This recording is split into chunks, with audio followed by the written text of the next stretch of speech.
Kenapa kamu tak siapkan kerja rumah? Kawan-kawan yang lain boleh siapkan. Kenapa kamu bertiga tak boleh nak siapkan?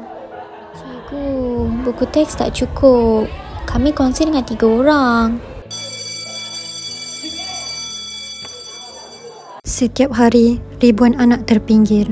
Kelas sesak, sumber terhad. Guru-guru terbeban dengan alasan fasiliti belum mencukupi. Tapi, siapa peduli kualiti ilmu mereka sebagai pelajar? Pemimpin masa depan negara. Pendidikan bukan sekadar tanggungjawab pihak sekolah, tetapi ia juga merupakan hak asasi setiap individu dan semua orang layak menerima pendidikan yang berkualiti. Hai, saya cuma nak belajar. Saya pun layak dapat pendidikan yang berkualiti, kan? Suarakan keadilan ini kepada pihak bertanggungjawab. Tingkatkan kualiti pendidikan. Lakukan perubahan demi masa depan yang cemerlang, gemilang, terbilang.